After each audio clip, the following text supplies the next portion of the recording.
Bonjour à tous et bienvenue dans cette nouvelle vidéo sur les 5 étapes pour influencer de fortes personnalités. D'où est venue cette idée? J'ai interviewé cette semaine une HRBP, HR Business Partner pour les intimes, qui a un très beau parcours dans des marques établies comme dans des startups à croissance accélérée. Et elle me disait que sa difficulté numéro 1 reste avoir du pouvoir d'influence sur de grosses personnalités. Alors, je me suis mis au boulot et je vous propose un processus en 5 étapes pour y arriver. Surtout, restez jusqu'à la fin, j'ai un cadeau pour vous. Je m'appelle Aurélien Daudet, bienvenue dans Révolution RH. Beaucoup de personnes des fonctions RH en général me font remonter des difficultés comparables. Comment convaincre les personnes du business, au premier rang desquels les managers? Comment les convaincre de suivre les recommandations de leurs responsables RH? Ces recommandations, bien sûr, peuvent être dans des domaines très différents. Par exemple, sur les processus de recrutement, ou bien sur les augmentations, sur les entretiens annuels d'évaluation de développement, nous en parlions la semaine dernière, ou bien sur les comportements OK ou non OK avec leurs collaborateurs ou avec l'autre manager. Et bien sûr sur plein d'autres solutions que les RH viennent apporter à des problèmes rencontrés par un business en lien avec les objectifs et la stratégie de l'entreprise. Je vais vous proposer donc aujourd'hui un processus en 5 grandes étapes pour arriver à embarquer vos interlocuteurs, même s'il s'agit de fortes personnalités. Et vous allez voir que c'est presque plus facile s'il s'agit de ce genre de grosses personnalités. Première étape, acceptez les obstacles, ne vous focalisez pas sur les obstacles. De quoi parle-t-on quand on dit forte personnalité? Ce sont en général des personnes qui affirment clairement, nettement, fortement leur point de vue, leurs opinions. Et ces opinions ne sont pas les vôtres, voire elles sont contraires aux vôtres. Oui, si ces personnes étaient d'accord avec vous, si elles disaient très fortement qu'elles sont d'accord avec vous, ça vous irait nickel et vous ne diriez pas que c'est une forte personnalité en faisant la grimace. Du coup, la première chose pour vous simplifier la vie et le travail d'influence ou de conviction qui vous attend, c'est d'accepter le fait qu'il y ait des résistances. Oui, s'il n'y avait pas de choses à changer, vous n'auriez pas besoin de convaincre. Et s'il y a des choses à changer, que ce soit des comportements, des points de vue, des analyses, des modes de fonctionnement au sens large, alors il va falloir contourner un des principes fondamentaux de fonctionnement de notre cerveau, la cohérence à tout prix. Notre cerveau, en effet, organise le flux considérable d'informations en provenance du monde extérieur en créant des catégories, en mettant des mots sur des réalités et en portant des jugements exactement de la même manière que vous mettez des étiquettes sur les boîtes dans votre cuisine. Par exemple, j'ai rencontré Martine 2 fois. Les 2 fois, ça s'est relativement bien passé. Peut-être parce que ni elle ni moi n'étions sous stress ce jour-là, peut-être parce que nous n'avions pas de sujet chaud à aborder, peut-être parce qu'elle me rappelle ma meilleure amie, bref, peu importe les raisons, ce qui compte, c'est que ça s'est bien passé et que du coup, j'ai créé dans ma mémoire une boîte regroupant mes souvenirs de Martine, c'est-à-dire mes interprétations de ce qui s'est passé. Et sur cette boîte, comme dans mon armoire, j'ai mis une étiquette mentale « Martine, sympa ». Et du coup, si on me parle de Martine, je vais répondre sans problème « Ah Martine, je l'aime bien, elle est sympa ». Je ne vais pas dire « J'ai des souvenirs de 2 rencontres agréables avec elle ». C'est plus simple et donc moins consommateur d'énergie, ce qui est l'obsession de notre cerveau. C'est plus simple de dire « Martine est sympa, point ». Autre exemple, si j'ai des problèmes dans la mise en place d'un nouveau processus de rémunération, je vais rapidement créer une boîte mentale avec une étiquette « Ce processus est nul ».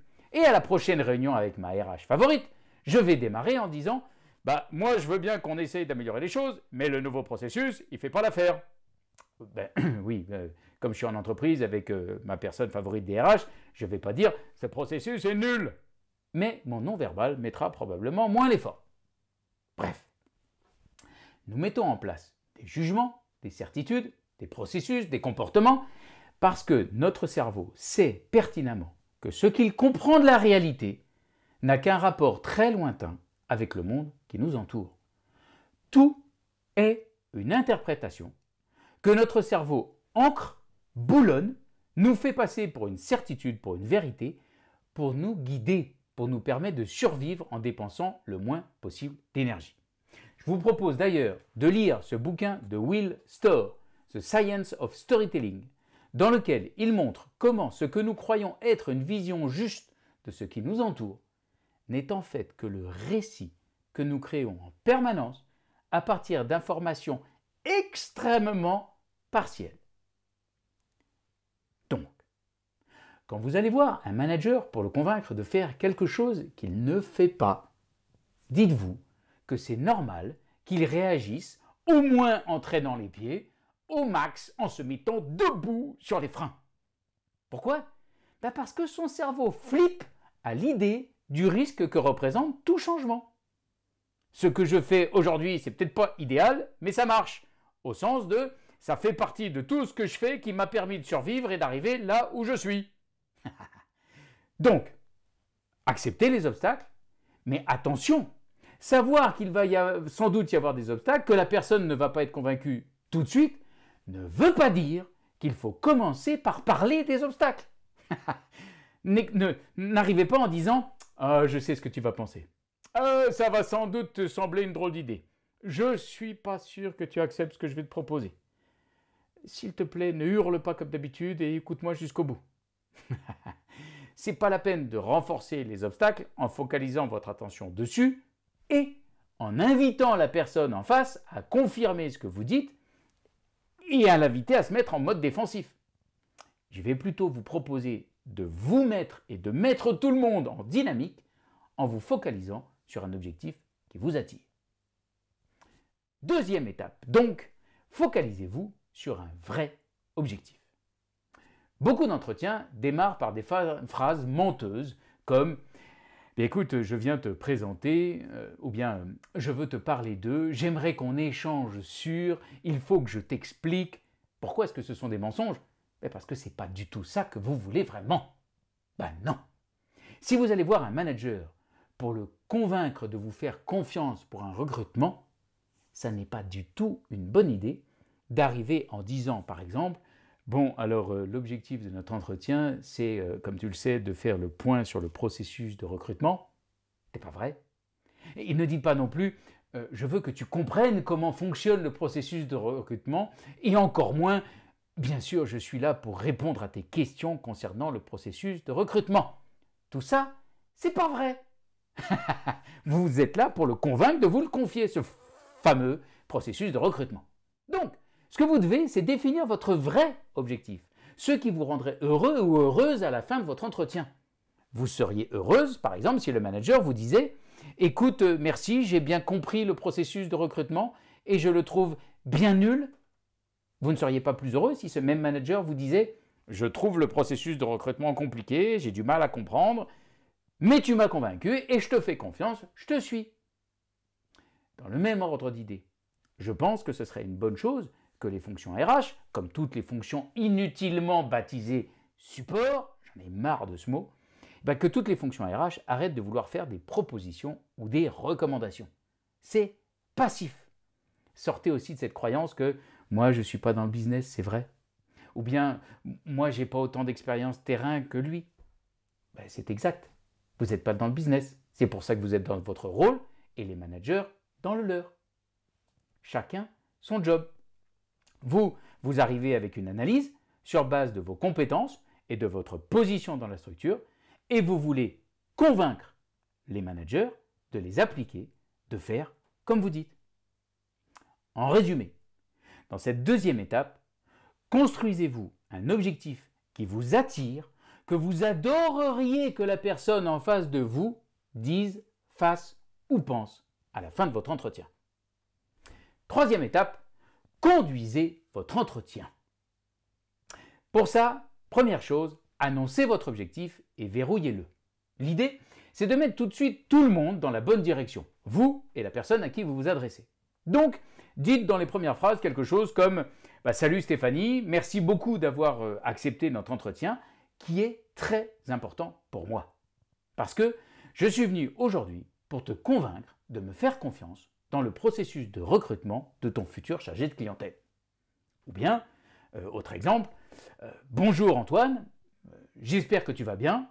Oui, tant mieux. Et moi aussi, merci, je vais très bien. Et j'irai encore mieux si j'arrive à te donner envie de démarrer avec moi un processus de revue des compétences dans ton département. Une fois que vous avez annoncé votre objectif, verrouillez-le. Je veux te convaincre de ça. Est-ce que ça te va comme objectif? Vous aurez bien sûr deux réactions possibles. Première réaction, ok, parlons-en. Deuxième réaction, je te préviens, c'est pas gagné, mais c'est pas le plus important, mais pourquoi? Mais ce qu'on a fait jusqu'à présent, ça fonctionne. Bon, dans le premier cas, vous remerciez, vous enchaînez. Dans le deuxième cas, souvenez-vous de mon premier point, vous acceptez l'opposition et vous renvoyez votre objectif. Je vois que pour l'instant, tu n'es pas convaincu, mais c'est bien pour ça que je viens aujourd'hui. C'est pour te convaincre, pour te donner envie. Est-ce que tu veux bien qu'on en discute? Ensuite, trouvez les leviers. Surtout, ne commencez pas par donner toutes les raisons qui, pour vous, justifient qu'il faut qu'on vous confie le processus de recrutement ou qu'il faut démarrer une revue des compétences. Vous êtes convaincu par votre raisonnement, tant mieux. Mais ce n'est pas vous qu'il faut convaincre, c'est la personne en face. Donc, plutôt que de lui envoyer vos arguments, votre point de vue, demandez-lui ce qui pourrait le ou la convaincre. C'est beaucoup plus simple. Et surtout, demandez-lui comme ça. Mon objectif, c'est de te convaincre. Est-ce que tu es OK sur cet objectif? Ouais. Bon, dis-moi, qu'est-ce qui pourrait te convaincre de? La bonne nouvelle, c'est que des fortes ou des grosses personnalités qui aiment bien parler, s'exprimer, donner leur opinion, ces personnalités vont adorer vous décrire leur cadre de référence, vont adorer vous dire ce qui est important pour elles. Alors bien sûr, elles vont peut-être commencer par vous décrire les raisons pour lesquelles elles ne sont pas du tout convaincues pour l'instant. Mais alors là, j'ai une technique ninja, absolument top secrète, ne le répétez sous aucun prétexte, c'est unique, ça vaut de l'or. Bon, j'arrête, vous allez voir, en fait c'est du bon sens, mais personne ne le fait. Quand quelqu'un vous dit, le problème c'est que, ce qui ne va pas fonctionner c'est, je ne suis pas d'accord parce que, demandez juste une chose. Et donc, par rapport à ça, ce qui pourrait te convaincre, c'est quoi? Vous allez trouver des premiers leviers, la personne va passer en positif, creusez-les, demandez c'est-à-dire, et une fois que vous en avez trouvé un, surtout, allez en chercher d'autres. À part ça, est-ce qu'il y a autre chose qui pourrait te convaincre de explorer le cadre de référence de la personne? Seulement ensuite, présentez vos arguments, les bons arguments, c'est-à-dire ceux qui correspondent au levier que vous aurez trouvé. Pas la peine d'en rajouter d'autres qui seraient juste l'occasion de perte de temps et de débats inutiles. Quatrième étape dans mon processus, clôturez votre entretien. Est-ce que tu as des questions? Est-ce que tu as besoin d'autre chose pour être convaincu? Et une fois que la personne vous dit non, dites-lui, moi j'en ai encore une. Est-ce que tu es convaincu? Est-ce que tu as envie de? Cinquième étape, débriefez votre entretien. Repassez le film. Depuis, est-ce que j'ai été clair sur mon objectif? Est-ce que j'ai pris le temps de me focaliser dessus? Est-ce que j'ai bien questionné? Et est-ce que j'ai atteint mon objectif? Et surtout, félicitez-vous de ce que vous avez atteint. N'attendez pas d'avoir tout fait parfaitement. Parce que sinon, votre cerveau restera lui aussi sur ses habitudes actuelles. Il refusera de changer, de tester de nouvelles manières de faire si on ne lui donne jamais de récompense pour avoir osé tester de nouveaux trucs. Voilà donc les 5 étapes que je vous propose pour convaincre, pour influencer. Acceptez les obstacles sans vous focaliser dessus. Définissez un objectif motivant. Conduisez l'entretien au lieu de le subir. Clôturez votre entretien. Débriefez et félicitez-vous. J'ai bien conscience que c'est beaucoup d'informations et que je ne vous ai donné que le cadre. C'est normal. En entreprise, ce sont des formations que je conduis sur 2 voire 3 jours et j'ai un programme baptisé le pouvoir de l'influence qui est réservé aux fonctions RH et qui lui est sur 3 mois pour ancrer des changements de posture et de nouvelles techniques. Mais j'ai 2 cadeaux. D'abord, posez-moi vos questions. En dessous de cette vidéo sur YouTube ou bien sur LinkedIn si c'est votre plateforme préférée ou bien sur Instagram, Facebook, j'y répondrai dans tous les cas dans les plus brefs délais et en détail. Allez-y, c'est offert. Deuxième cadeau, une fiche de conduite d'entretien où je vous récapitule tout ce que je viens de vous dire et que vous allez pouvoir télécharger. Le lien est en dessous de cette vidéo. C'est un document PDF que vous pourrez soit imprimer et remplir à la mano, soit remplir directement sur votre ordinateur pour vous préparer efficacement à influencer les personnes, quelles qu'elles soient. Tout ce que je vous demande en échange, dites-moi dans les commentaires ce que vous en pensez. Si vous appréciez, si elle vous est utile, ça me fera bien plaisir. Et si vous voyez des améliorations possibles, je les intégrerai dans la foulée. Passez une très bonne semaine, Beautiful People. Merci à la HRBP qui m'a donné l'idée de cette vidéo. Elle se reconnaîtra. Et merci à toutes les personnes des fonctions RH qui me font confiance. Et n'oubliez pas, à RH puissante, entreprise puissante. Bonne semaine.